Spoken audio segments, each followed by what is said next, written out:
Salaam saaxiibayaal soo dhawaada waxaynu maanta ka waramaynaa muhiimadda uu leeyahay akhriska joogtada ah. Diinteena Islaamka waxay nagu boorisay inaynu wax badan akhrino si aynu wax badan u ogaano. Ilaahay subxaanahu wa tacaala suuraddii ugu horeysay ee uu soo dejiyey waxa uu nabiga ku yiri iqra akhri.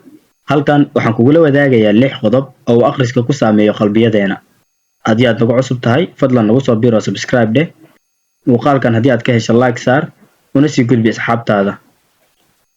Qodobka koowaad ee uu akhriska ku saameeyo qalbiyadeena. Akhrisku waxa uu ballaariyaa naxariisteena.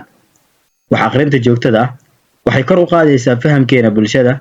Taasi waxay xoojinaysaa dareemidda xaaladaha bulshadeena waxayna kobcisaa dareenka iyo naxariista. 2. Akhrisku waxa uu xoojiyaa fikirkeena. Wax akhrinta joogtada ah waxay sare u qaadaysaa fikirkeena. Taasi waxay dhiirigelinaysaa hal abuurkeena. Sidoo kale wax akhrinta joogtada ah waxay faham qoto dheer inaga siinaysaa dunidan. 3. Akhrisku waxa uu kobciyaa xiriirkeena. Wax akhrinta joogtada ah waxay noo abuuraysaa bulsho cilmi u saaxiiba. Sidoo kale waxay nagu xiraysaa qoraayada iyo haldoorada. 4. Akhrisku waxa uu xasilooni siiyaa maskaxdeena. Wax akhrinta joogtada ah waxay yaraysaa qulubka iyo walaaca. Waxayna ina dareensiisaa degnaan nafeed iyo xasilooni maskaxeed. Sidoo kale wax akhrinta joogtada ah waxa aan ka helnaa nasteexo xilliyada adag. 5. Akhrisku waxa uu quudiyaa aragtideena. Wax akhrinta joogtada ah waxay shidaal u tahay rabitaankeenna iyadoo oo dhiirigelinaysa in aynu ka dhabayno hadafyadeena. Sidoo kale waxay naga caawisaa in aynu sahmino fikrado cusub iyo mowduucyo cusub.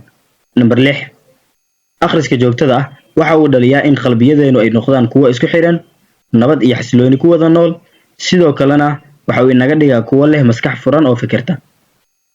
Haddaba waxaan ku soo ganaanadayaa waxbaro, akhrin joogto ah sameey, qalinkaaga ha shaqeeyo oo wax qor, daraaseey oo baaritaan qoto dheer ku sameey mowduuc walba oo aad xiisaynayso, sidoo kalena aad baahi u qabto. Ujeedada guud waa inaad noqotid qof karti badan oo waaqici ahaanna dhisan.